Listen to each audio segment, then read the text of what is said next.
Alright, I'm pretty sure that Solceria knows what decision to make in order to pick, the friend that we are going to go ahead and try to give our flying pig heart arrow Valentine's Day gift to. And I think, of course, it's going to be Cal. Out of all of the kids who are currently here, I think that Cal is actually the one who's really struggling the most. Tangent seems to really be finding her place, hanging out with the teachers and learning quite a bit about the different ways that you can modify the genomes in order to give all of, apparently, the human children augments that makes them kind of superhuman. Her brother Dice, I'm a little worried about him too, but he seems to be really content, like sneaking out quite often. An enemy apparently has a huge family full of a lot of older brothers and a loving mom to take care of her. Mars has her two dads, or at least I think there's two, there could be more dads. Mars, she can be really mean, but I wonder if you can actually like have time with her in order to help her relax. But at the end of the day, Cal is the one who is really having to risk his life in order to take good care of things in the geophonics, and he's also the one who's suffered the loss of Tammy as well. So, welcome back to our adventures here with Solceria on Vatumna, my friends, as we settle into the first human colony set out in deep space. And today is Valentine's Day! Hey, Cal! Cal is standing on top of a bluff, carefully pouring a bucket of water down the dirt to one side. He's covered in mud. Hey, check out my mudslide, he exclaims. He grabs a piece of sheet metal and slides down the dirt pile like he's riding a surfboard. Mud goes everywhere. He jogs back up and hands you the sheet of metal. You try it now. Okay. You make it down without bailing, but get mud splattered all over your legs. It is pretty fun though. Like a hoverboard, but crunchier. Oh, want to be best friends forever? Like, absolutely. He replies, scuffing his toe on the dirt. I guess so. I lost my old... Alright, it has helped me so much to see you guys in all of your comments being along with the story here. Also, just absolutely falling over with all of the feels for how, like, Tammy's loss went and, like, dealing with Cal. I can't believe, like, how hard this has been, but I can, because that kind of loss should be very difficult now that I think of it. And it's just really comforting to me in a weird way to see how the whole colony has not forgotten Tammy. That means a lot to me. Okay. He replies, scuffing his toe in the dirt. I guess so. I lost my old best friend, so yeah, okay. Want to try the mudslide again? You spend another hour on the mudslide until you're both thoroughly covered from head to toe. You couldn't be happier. Oh, that's adorable! Okay, and I think that actually would have... Was that the only best friend opportunity? Yeah, look. So we don't have any from the other three over here anymore. And then we have one from Mars. Do I have any items? Am I hauling around any more collectibles? I am not. So I'm really glad mudsliding filled in for not having a gift. Mars? Mars is in a huff. Ah, because you didn't pick her for Valentine's Day? Huh. Seems like nobody picked her. Oof. Okay, that would be a big oof, but also potentially that might be a really great way to go ahead and like have her maybe learn to be a little nicer, perhaps? She is, I think, around, what, 11, 12, 13? She's somewhere in that age range. And at some point, it is really important to go ahead and to have to accept the consequences of your actions. Ooh, she crosses her arms and scowls at you. You just felt sorry for Cal, didn't you? Look, oh my gosh! That was it. That was it. I am not putting up with somebody who is going to say these things. You just felt sorry for Cal, didn't you? Look, we all miss Tammy, okay? Whatever, Mars mutters, tossing her hair. I'm just too mature for kids my age. The older kids get me, even if you don't. That was not good. I did not like that. I'm gonna stick by Cal's side. Like, felt sorry for him? Like, okay, I know she was protecting her own wounded ego, but that went too far. Cal is kicking a ball against a garden fence post, cheering when it bounces back towards him. Ever since we landed here, I don't play a lot of sports ball, he says, picking up the ball and tucking it under his arm. Oh yeah, he did this earlier. An enemy and I used to play a lot, but honestly, I think I like working in the garden more. He smiles up at the sky. I just like doing stuff that feels like it makes a difference, you know? I don't want to play all the time, like an enemy. Okay, that's actually really cute. And I really want to be able to like give him the cool biology fact. How close are we to that? Because we have unlocked our research in geophonics. Okay, so we just need 7 more. I think I might push our geophonics research with our dad kind of far now, because that gives us 2 biology, 2 organizing. So those are both things that our parents would be really excited about. 1 friendship with Cal, 15 kudos, and 10 stress. So that's actually less stress than normal. Let's do it. 15 kudos is a lot. Your dad introduces you to the little lab they have set up in one of the greenhouses. It's incredible, he says, gesturing all around him. We're surrounded by alien flora, and we know practically nothing about it. What's edible? What's medicine? What can we make fibers with, or build with, or use in ways we haven't thought of yet? He beams at you. You and me, we're gonna find out, my little potato. For those of you who are who are really into the Sims 4 Green Family Legacy that we have going on, I think I'm gonna have to start having them use adorable nicknames like Bean Sprout, Little Potato, like Butternut. Like, I love all of that. That's just so sweet. And he reminds me of Jean, Fern's husband. Oh, like a mix of the two. Oh my gosh, Geranium. I might have to name one of their babies Geranium. Where are my notes? Sorry guys, that just, I love, if you're not familiar with this, actually creating crossovers between all of our different series. So I mean, look at him. Geranium is awesome. All right, Geranium, and then baby name. Sorry guys, this is just like the overseeing storytelling, what do I call myself? Goddess is too assumptive, but like, magician? I don't know, like being, we'll just go with being, who looks over all my stories. Now weaving together a couple more of these pieces of Fern and Jean. There we go. All right, I'll take more notes if they're applicable. Your dad directs you to a research bench, and here's where you'll be working. The bench is buried under samples and beakers and weird-looking alien sprouts. More than just a simple table, the analysis bench is covered with buttons and little holes you could put things into. Oh my gosh. Alright, carefully find the on switch. Stick something in a hole. I think I would try that first. But actually, I would try finding the on switch because Dad, this is our first day with him. There's no switch. Yep, you looked everywhere. Stick something in a hole. You put one of the seedlings into a small slot on the table. A little door slides shut, then reopens. A loud brrrr noise startles you. Oh no, you broke it! Your dad laughs. Oh geez, Dad. Nah, just kidding. You're fine. Good instincts, kiddo. Cool. Okay. Don't touch anything?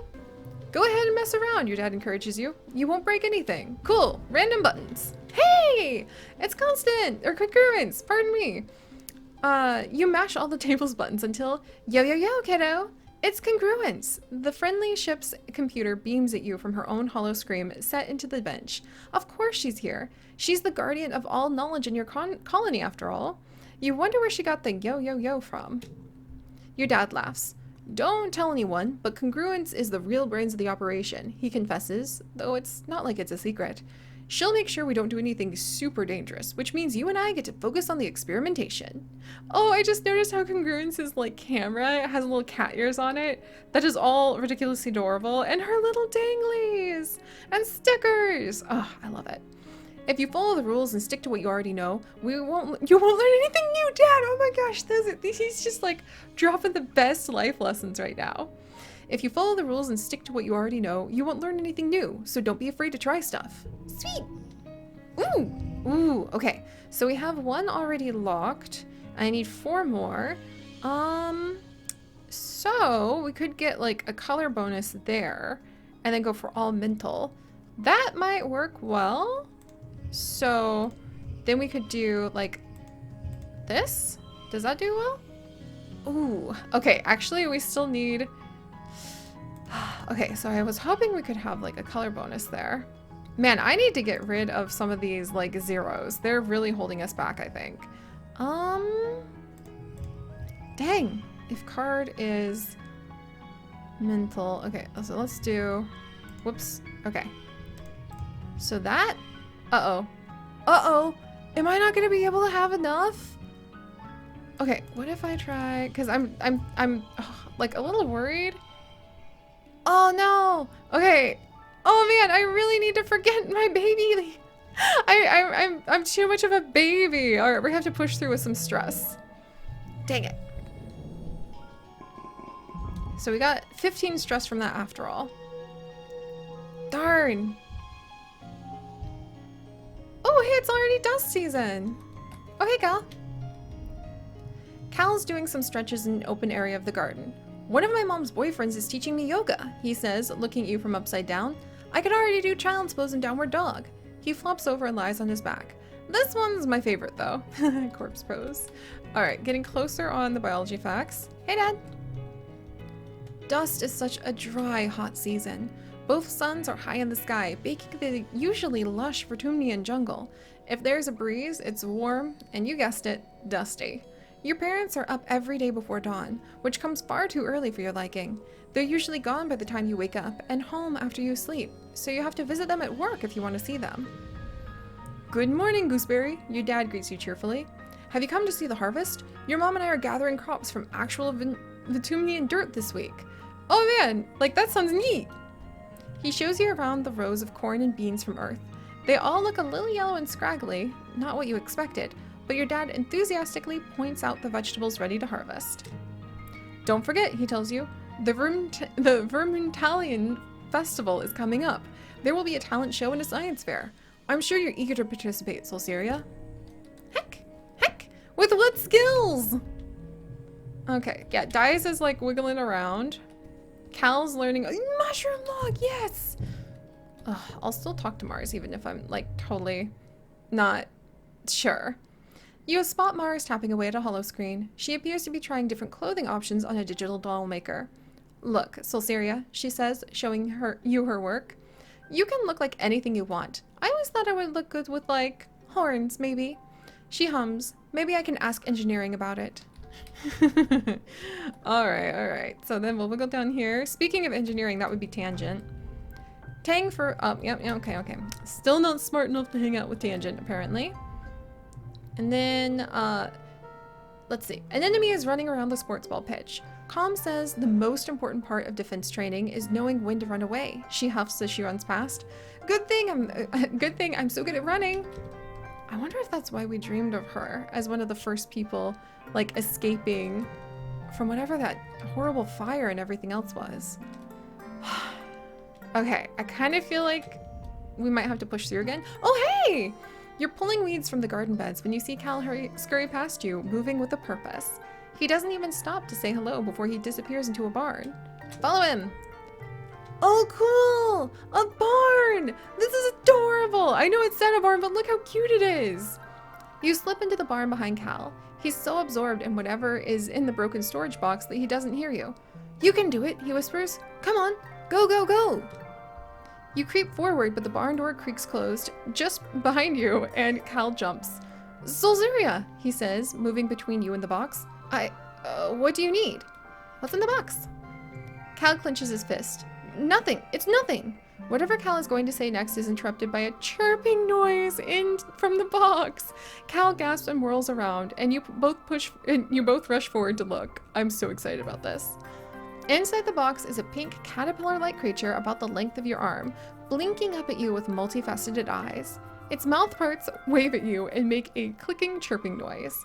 It's hatched, Cal says. Hey, little baby, welcome to the world. Oh man, what is it? Dunno, Cal says. I looked it up on the surveyor archives, but nobody's found anything like it before.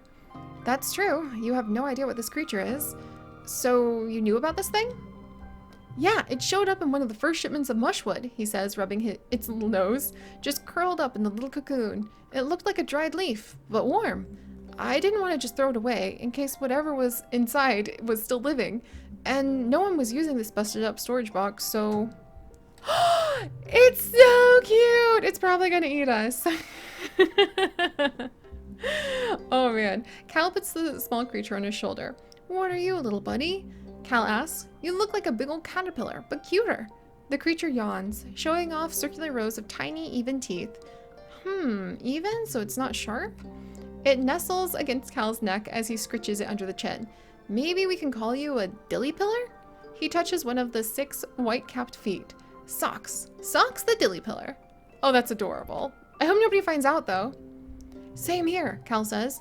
Do you remember Miss Manners, the mouse we found on the stratospheric? The grown-ups wouldn't let us keep her. Aww. We had a mouse? Oh man, I wonder what happened to it. Maybe it got to, I'm going to say it totally got to live out the rest of its days, happily tucked away in the biology lab, right? Right? Nothing bad happened to the mouse, right? He frowns. I wonder what happened to her in engineering. Maybe Tang knows. I would bet Tang used her for live experimentation. I have to hide her, Cal says, looking around. Think she'll be okay if I keep her in the broken storage box? He places socks gently into the box and closes the lid. Go back to sleep, little buggy wuggy, he croons. Sleep tight. That is so precious.